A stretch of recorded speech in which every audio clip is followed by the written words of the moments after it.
Welcome back once again. Mohsin Akram मेरा नाम है। अलकरम स्कूल ऑफ थॉट्स के यूट्यूब चैनल पे आप ये वीडियो देख रहे हैं।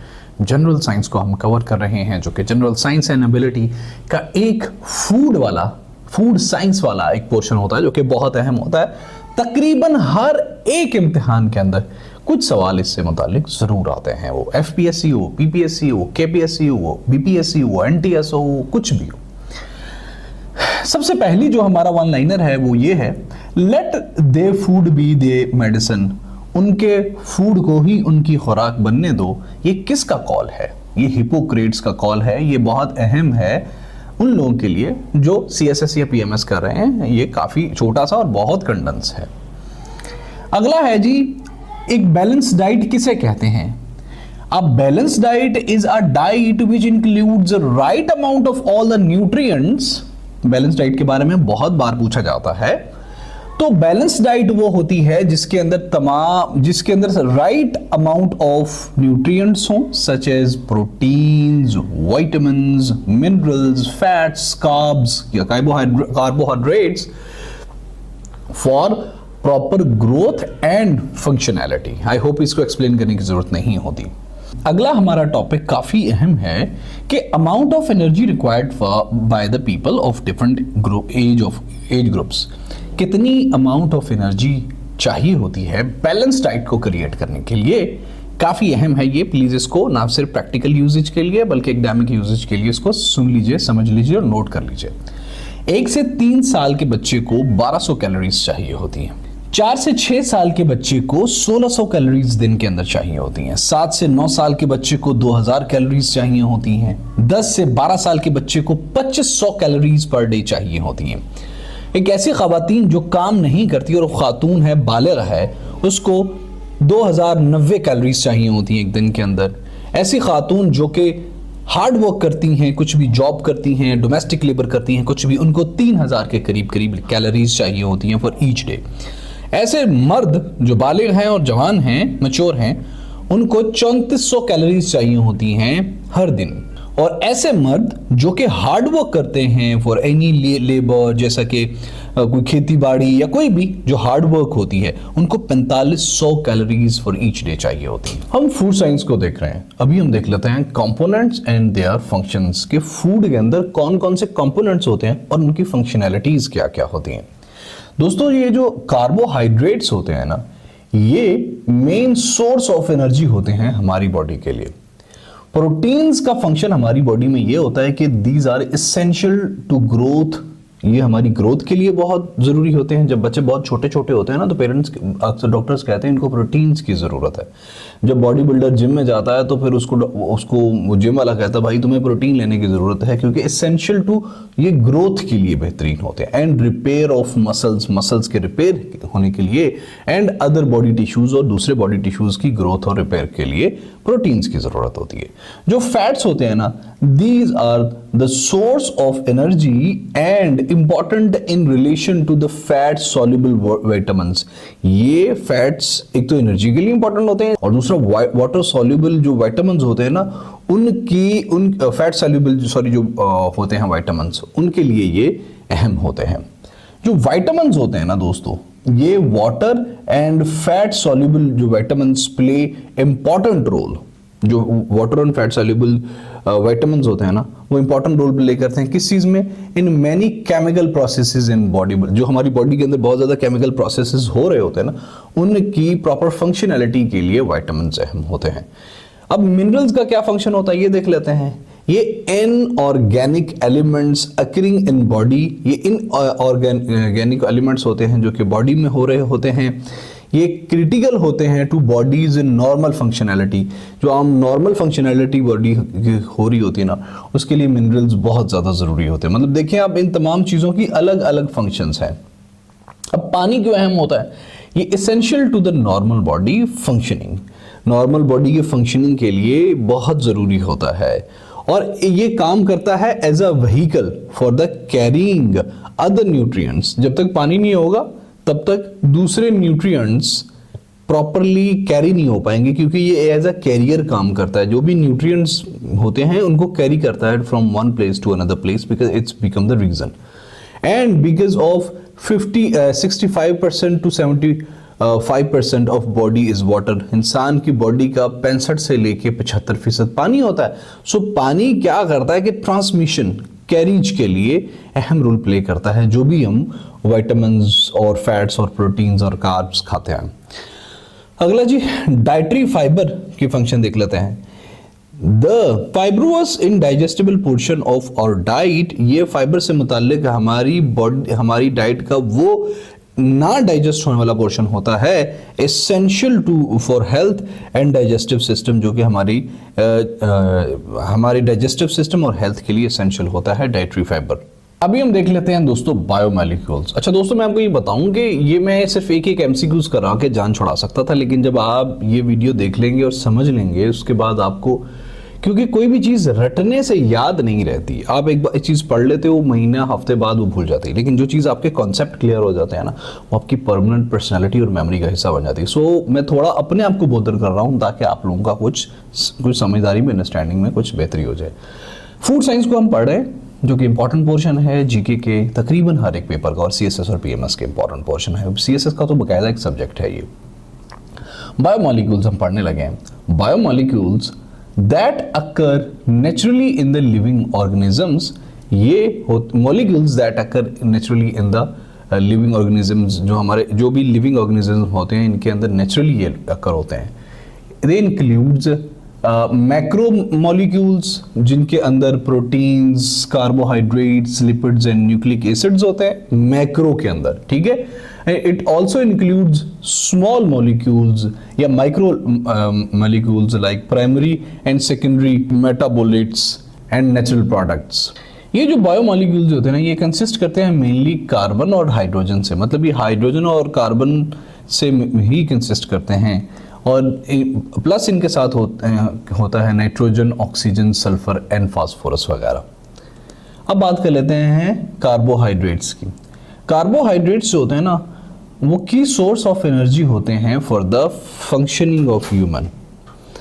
When carbs are broken down, जब कार्ब्स को ब्रोकन डाउन किया जाता है बॉडी की तरफ से, तो क्या चीज प्रोड्यूस होती है? ये एमसीक्यूज बन सकता है। व्हेन द, शायद ये आया भी हुआ है, हमने पीपीएससी के पेपर किए हैं ना, जब कार्ब्स ब्रोकन डाउन होते हैं, बॉडी इनको ब्रोकन डाउन करती है, तोड़ती है, फर्दर उनमें से एनर्जी एक्सट्रैक्ट करने के लिए, तो वो एक ग्लूकोज में कन्वर्ट हो जाते हैं, प्रोड्यूस हो जाता है, ग्लूकोज प्रोड्यूस होता है। कार्ब्स आर ऑर्गेनिक कंपाउंड्स, ये ऑर्गेनिक कंपाउंड्स हैं जो कि कंप्राइज करते हैं only carbon, hydrogen and oxygen. They are classified into, इनको क्लासिफाई किया जाता है कार्बोहाइड्रेट्स को, या तो सिंपल कार्ब्स जिनके अंदर मोनोसैकेराइड्स होते हैं और ओलिगोसैकेराइड्स होते हैं, और या फिर कॉम्प्लेक्स कार्ब्स में इनको क्लासिफाई किया जाता है जिसके अंदर पॉलीसैकेराइड्स होते हैं। ये थोड़ा कॉम्प्लेक्स होता है, इसमें ज़्यादा वो होते हैं। हम मज़ीद डिटेल में जाएंगे तो आप और घुस जाएंगे। मेन एंड इनका फंक्शन पता क्या होता है? इनका फंक्शन होता है, ये मेन और इंस्टेंट सोर्स ऑफ एनर्जी होती है, और ये मदद करते हैं रेगुलेशन ऑफ नर्व टिश्यूज। जो हमारे नर्व टिश्यूज होते हैं ना, उनकी रेगुलेशन के लिए कार्ब्स बहुत ज़्यादा ज़रूरी होते हैं। अभी हम थोड़ी समझ लेते हैं प्रोटीन्स को। एमसीक्यूज पे जाने से पहले, प्रोटीन्स होते हैं chief builders of the body. They are complex molecules, ये कॉम्प्लेक्स मॉलिक्यूल्स होते हैं made up of carbons, hydrogen, oxygen and nitrogen, और ये यूज होते हैं to synthesise the enzymes. Enzymes को बाद में पढ़ लेंगे। फिर जी, ये जो नॉर्मल प्रोटीन्स होते हैं ना, normal protein requirement of an adult, एक अडल्ट बंदे को रिक्वायरमेंट प्रोटीन कितनी होती है? 1 ग्राम पर केजी। मतलब अगर 100 केजी का वजन है तो 100 ग्राम उसको प्रोटीन चाहिए होंगे ऑफ द बॉडी वेट के हिसाब से। अब लिपिड्स को देख लेते हैं। They contribute cell structure and provide stored fuel, और ये प्रोवाइड करते हैं जो बॉडी ने फ्यूल स्टोर किया होता है उसको। They take part in many biological processes. Depth में जाएंगे तो बहुत लंबा हो जाएगा। कोलेस्ट्रॉल किसे कहते हैं? This is a vaccine substance comes from the 2 sources. ये ह्यूमन बॉडी से और या फिर फूड से ये यूजुअली आता है। जो लीवर होता है ना, वो इसे बनाता है एज पर द नीड, जितनी भी जरूरत होती है, और इसको सर्कुलेट करता है through out the blood. It also found in food and animals, is ये इंसानी बॉडी के बनाने के अलावा फूड और एनिमल्स जो हम मीट वगैरह खाते हैं उनमें भी कोलेस्ट्रॉल पाया जाता है। अब देखते हैं एंजाइम्स क्या होते हैं। Enzymes are composed of polymers of amino acid, amino acid के पॉलीमर से इनके बनते हैं, that acts as a catalyst to regulate the speed of many chemical processes. ये क्या करते हैं, they act to regulate the speed of chemical process जो भी बॉडी के अंदर चल रहे होते हैं। अब एक बहुत इंपॉर्टेंट टर्मिनोलॉजी है फूड अडल्ट्रेशन, इसे कहते हैं। ये है an act of intentionally debasing the quality of food, मतलब जिस तरह हम मिर्चों के अंदर वो पीस के डाल देते हैं ना ईंटें और वो बढ़ जाते हैं, जिस तरह हम पानी के दूध के अंदर पानी मिला देते हैं, शहद में कोई चीज़ मिला देते हैं, वो बढ़ जाती है, उससे उसकी क्वालिटी तो रिड्यूस हो जाती है लेकिन क्वांटिटी बढ़ जाती है। ये आमतौर पर बेचने से मुतालिक होता है। यार ये मैंने बेसिक कॉन्सेप्ट आपको देने थे क्योंकि आप के कॉन्सेप्ट्स क्लियर हो। अभी हम एमसीक्यूज पे आते हैं। विच vitamin is associated with the blood coagulation, कौन सा ब्लड विटामिन ब्लड क्लॉटिंग या कोएगुलेशन से मुतालिक है। ये दोनों के लिए जब भी लफ्ज इस्तेमाल होगा तो आपने चुप करके के का विटामिन के लगा देना। Vitamin K is responsible for the coagulation and the clotting of blood. In animal the principal role of vitamin E is, animals के अंदर क्या प्रिंसिपल रोल होता है विटामिन ई का, वो एंटीऑक्सीडेंट्स का रोल प्ले करते हैं एनिमल्स के अंदर। The richest source of vitamin A is, richest source क्या एग है, एप्पल है, किसका क्या है रिचेस्ट सोर्स विटामिन ए का, that is liver is the richest source of vitamin A. Which vitamin is produced in the sun's rays, तो जब भी सूरज की रोशनी की बात होगी तो आपने विटामिन डी को याद रखना है हमेशा। Which vitamin cannot be stored in the liver, तो विटामिन सी नहीं होता लीवर के अंदर store. Which vitamin is known as the ascorbic acid, ascorbic acid भी विटामिन सी को कहते हैं। The number of amino acids that constitute all proteins is about 20 होते हैं, 20 होते हैं अमीनो एसिड्स जो कि कॉन्स्टिट्यूट करते हैं ऑल प्रोटीन्स को। Which vitamin is water soluble, क्या A है, B है, K है या E है, इनमें से कौन सा विटामिन वाटर सोल्यूबल है। दो तरह के होते हैं ना, हमने पढ़ा, एक तो फैट सोल्यूबल और वाटर सोल्यूबल, तो यहाँ पे B इज वाटर सोल्यूबल, बाकी फैट सोल्यूबल हैं सारे के सारे। एल्ब्यूमिन क्या है, ये एक एग प्रोटीन होता है। Yeast is used in making bread because it produces carbon dioxide. Yeast को इस्तेमाल किया जाता है, ये पीपीएससी के पास पेपर में और सीएसएस के पास में भी पूछा गया है। यीस्ट को इस्तेमाल किया जाता है बेकिंग ब्रेड के अंदर क्योंकि ये CO2 प्रोड्यूस करता है।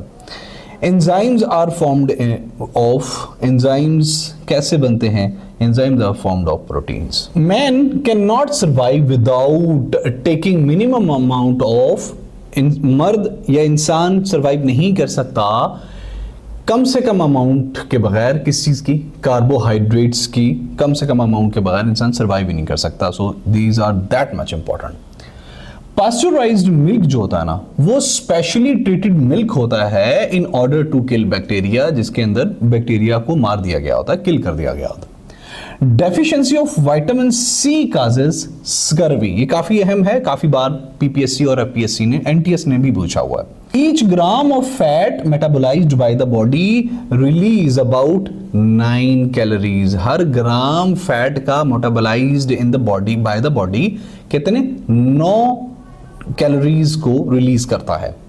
The brain relies almost entirely on, किस चीज पे, जो दिमाग है वो रिलाय करता है फॉर एनर्जी प्रोडक्शन, वो ग्लूकोज पे इंटायरली रिलाय करता है। The energy currency of cell is ATP, energy currency of cell ATP होती है। The 2 vitamins necessary for the nucleic acid synthesis are folate and vitamin B12, जिसे कोबाल्यूमिन भी कहते हैं। These are 2 necessary vitamins for the synthesis, for the nucleic acid synthesis. Collagen, enzymes and hemoglobin all are example of proteins in the human body. ये proteins की examples हैं, collagen, enzymes और hemoglobin. Good cholesterol is also called HDL। Good cholesterol को HDL भी कहा जाता है। Skeletal muscles cells drive most of their energy. जो स्केलेटल मसल्स सेल्स होते हैं वो ज्यादातर अपनी एनर्जी ड्राइव कहां से करते हैं? ग्लूकोज से। About 99% of body's energy storage is from the lipids, is in form of the lipids। Body की 99% जो एनर्जी स्टोरेज होती है ना वो लिपिड्स की फॉर्म में, लिपिड्स की सूरत में होती है। Glycogen is mainly stored in, glycogen कहां पे स्टोर होता है? ये स्टोर होता है लीवर और मसल्स के अंदर। Anaemia is caused in men due to, anaemia जो कि हीमोग्लोबिन की और जो है ना ब्लड से रिलेटेड एक इलनेस है, दिस ये इंसान मर्दों के अंदर क्यों होती है? Due to the deficiency of folic acid. The rich source of iron is, the richest source of iron is, green vegetables होती हैं आयरन का सबसे बड़ा source of energy. What are the common antioxidant substances? तो antioxidants common 3 substances हैं, beta carotene, lutein और lycopene. ये 3 होते हैं common antioxidantal substances. Common everyday food that are rich in the antioxidants, तो वो फ्रूट, बेरीज हैं, ब्लैक टी है और फ्रूट एंड वेजीज हैं। Ancient method of food preservation includes, पुराने मेथड जो कदीम मेथड हैं खुराक को महफूज करने के वो हैं drying, smoking and fermentation. Substances which are used to preserve food by lowering the pH are, जो कौन से सब्सटेंसेस यूज होते हैं किसी भी जो है ना वो फूड की pH को लोअर करने के लिए? तो वो विनेगर, सिरका और सिट्रिक एसिड इस्तेमाल होते हैं। Fish is the richest source of protein. अगर आपसे पूछा जाएगा which is the richest source of protein, तो वो फिश है। For long term storage glucose is converted into fat. ज्यादा देर तक किसी भी चीज को स्टोर करने के लिए उसके ग्लूकोज को फैट में कन्वर्ट किया जाता है। while for the short term storage glucose is converted into glycogen। अब balance diet has 7 components. Balance diet के 7 कंपोनेंट्स होते हैं जिसके अंदर प्रोटीन एक, फैट्स, कार्ब्स, कार्बोहाइड्रेट्स इन्हें कहते हैं, minerals, dietary fibre and vitamins और वाटर। ये 7 कंपोनेंट्स होते हैं बहुत जरूरी किसी भी बैलेंस डाइट्स के। After water most प्लेंटिफुल substance in body is protein. पानी के बाद सबसे ज्यादा जिस्म में पाया जाने वाला जो सब्सटेंस है वो प्रोटीन है और प्रोटीन इंसानी बॉडी का 20% कंसिस्ट करता है। फैट सॉल्युबल विटामिन्स कौन कौन से हैं? ये एडिक, मैंने तो ये रटा लगाया हुआ था जब CSS कर रहा था, आप भी लगा लें एडिक, ठीक है। ADEK, ये तीन के तीन ये चारों फैट सॉल्युबल विटामिन्स है। जबकि वाटर सॉल्युबल विटामिन्स में C और B है और B जो 3, B12 ये सारे के सारे वो सारे वाटर सॉल्युबल विटामिन्स है। वाटर सॉल्युबल विटामिन्स वो होते हैं जो कि यूरेन और दूसरी चीज़ों के साथ जो एक्सक्रीशन हम करते हैं उनके साथ निकल जाते हैं, जबकि फैट सॉल्युबल विटामिन्स कंसिस्ट रहते हैं, रिमेन रहते हैं बॉडी के अंदर। विटामिन ए का केमिकल नेम जो है ना वो रेटिनल है और इसकी डेफिशिएंसी की वजह से नाइट ब्लाइंडनेस होती है या फिर आई से रिलेटेड जो है ना प्रॉब्लम्स होती हैं। ये इसका सोर्स है। विटामिन ए किस किस चीज के अंदर होता है? लीवर के अंदर होता है, कैरेट के अंदर होता है, स्वीट पोटैटो के अंदर होता है, स्पेनिश के अंदर होता है, बटर, पंपकिन, एग और मिल्क वगैरह के अंदर ये होता है। विटामिन बी का केमिकल नेम थियामाइन होता है। इसकी डेफिशिएंसी बेरीबेरी को लीड करती है, मतलब बेरीबेरी की बीमारी होती है। इसके सोर्सेज हैं, मतलब किन किन चीजों में पाया जाता है? यीस्ट में, सीरियल में, ग्रेन्स में, सनफ्लावर्स में, एग में और सीड्स वगैरह में विटामिन बी होता है। विटामिन सी की बात करें तो इसका केमिकल नेम एस्कॉर्बिक एसिड है। इसकी डेफिशिएंसी, इसकी कमी अगर आप नहीं डाइट में ले रहे तो आपको स्कर्वी हो सकती है या ब्लीडिंग ऑफ जम्स, जो आपके मसूड़े इनसे ब्लीडिंग वगैरह हो सकती है, दांत कमजोर हो सकते हैं। और इसके सोर्सेज, विटामिन सी किन किन चीज़ों में पाया जाता है? ये फ्रूट्स और ग्रीन वेजिटेबल्स वगैरह में पाया जाता है और ये एवोकाडो के अंदर और ये लीमू के अंदर और सिट्रस फ्रूट्स के अंदर बहुत ज़्यादा पाया जाता है। विटामिन डी की बात करें तो इसका केमिकल नेम है एर्गो कैल्सिफेरोल। इसकी डेफिशिएंसी अगर हो इसमें अगर कमी हो, आप अपनी डाइट में इसे पूरा नहीं ले रहे तो आपको रिकेट्स की बीमारी हो सकती है। इसके सोर्सेज हैं जो सबसे बड़ा सोर्स है वो सूरज की अल्ट्रावायलेट रेज होती हैं विटामिन डी की। एग, बीफ और मशरूम वगैरह से हम विटामिन डी हासिल करते हैं। विटामिन ई की बात करें तो इसका केमिकल नेम है टोकोफेरोल। इसकी डेफिशिएंसी की वजह से एनीमिया की बीमारी होती है और इसके सोर्सेज में almonds, avocado, kiwi, milk, nuts, green vegetables वगैरह विटामिन ई के लिए बहुत ज़रूरी होती है। एंटी एजिंग के लिए विटामिन ई इस्तेमाल होता है, मेनली हेल्थ के लिए विटामिन ई इस्तेमाल होता है। So vitamin E is very essential. Vitamin के की बात करें तो इसका केमिकल जो नेम है वो है फाइलोक्विनन और इसकी डेफिशिएंसी की वजह से ब्लीडिंग होती है क्योंकि ब्लड क्लॉटिंग के लिए के इस्तेमाल होता है, हमने पहले पढ़ा।